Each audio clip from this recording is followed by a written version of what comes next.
Hello दोस्तों, एक बार फिर से स्वागत और हार्दिक अभिनंदन। आज की चर्चा महाशूरवीर अपराजेय जाट महाराजा सूरजमल जी का गौरवशाली इतिहास, जिसे जानकर नाच करेगा पूरा हिंदुस्तान। तो चलिए कहानी शुरू करते हैं कि महाराजा सूरजमल का जन्म 13 फरवरी 1707 को और बलिदान दिवस 25 सितंबर 1763 ईस्वी को है। मुगल शासन में कोई भी बड़ा स्वतंत्र साम्राज्य किसी हिंदू राजा का नहीं था। मुगलों ने लगभग पूरे देश पर अपना कब्जा कर लिया था, यानी अपने अधिकार में ले लिया था। लेकिन भारत एक ऐसे महान राजा थे, अर्थात भारत के एक ऐसे महान राजा भी थे जिनका बहुत बड़ा शासन था। इस महान राजा का नाम था महाराजा सूरजमल जाट। इनका साम्राज्य राजस्थान से लेकर दिल्ली क्षेत्र, हरियाणा और यमुना के बीच लगभग संपूर्ण उत्तर प्रदेश तक था। राजस्थान की रेतीली जमीन में, ध्यान दीजिएगा कि राजस्थान की रेतीली जमीन में चाहे अनाज की पैदावार भले ही कम होती रही है, पर भूमि पर वीरों की पैदावार में सदा ही बढ़ोतरी हुई है। अपने पाठ्यक्रम, अपने पराक्रम और शौर्य के बल पर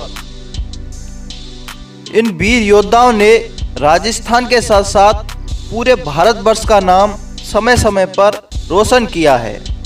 कर्नल जेम्स टोड ने भी राजस्थान नाम पढ़ने से पहले, ध्यान दीजिएगा कि कर्नल जेम्स टोड ने राजस्थान नाम पढ़ने से पहले इस मरुभूमि को राजपूताना कहकर पुकारा था। इस राजपूताने में अनेक राजपूत राजा महाराजा पैदा हुए, पर आज की कहानी है इन राजपूत राजाओं के बीच पैदा हुए इतिहास के एकमात्र जाट महाराजा सूरजमल की। जिस दौर में राजपूत राजा मुगलों से अपनी बहन बेटियों के रिश्ते करके जागीरें बचा रहे थे, उस दौर में महाराजा सूरजमल असली बाहुबली अकेले मुगलों से लोहा ले रहे थे। ध्यान दीजिएगा कि महाराजा सूरजमल को स्वतंत्र हिंदू राज्य बनाने के लिए भी जाना जाता है।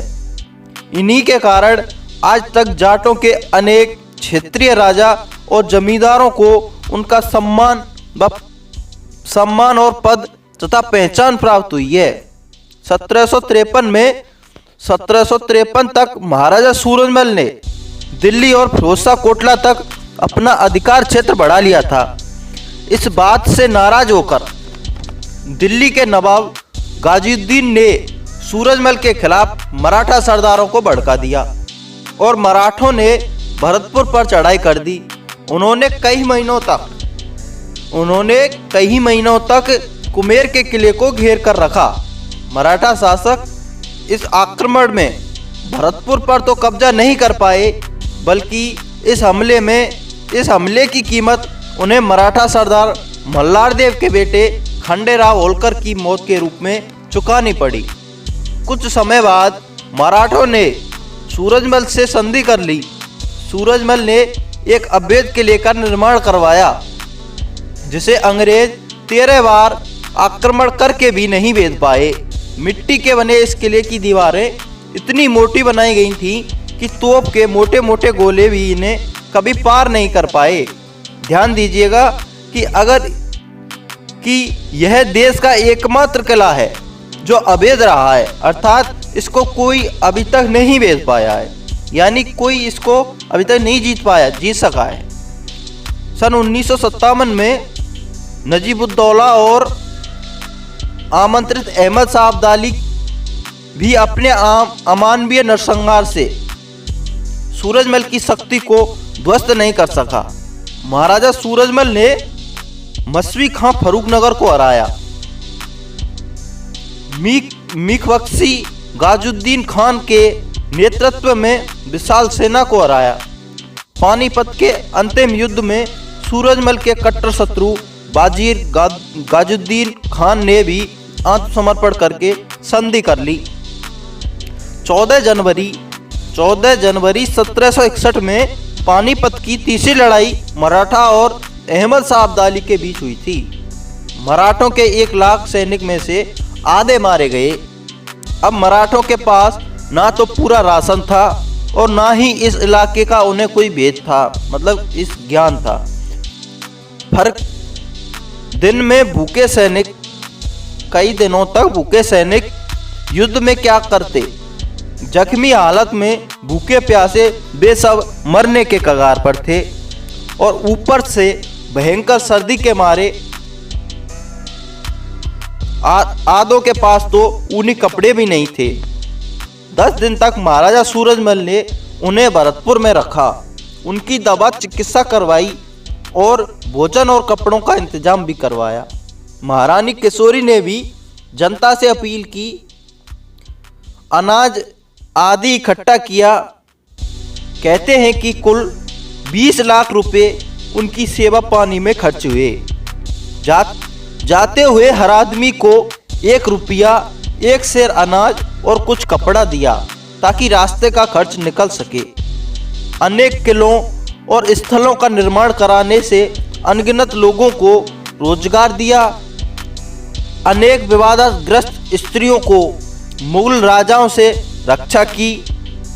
ऐसे थे हमारे महाराजा सूरजमल जी, जिन पर हमें गर्व होगा। उन्होंने धार्मिक निर्माण कार्यों में भी शीतला देवी मंदिर गुड़गांव का निर्माण और 1.25 किलो के सोने की मूर्ति की स्थापना करवाई। मथुरा वृंदावन में मुगलों के विध्वंस किए धर्म स्थलों और अनेक प्रसिद्ध सरोवर तथा मंदिरों का नवनिर्माण तथा जीर्णोद्धार करवाया। इसीलिए पूरा भारत देश इन पर गर्व करता है। 25 सितंबर 1763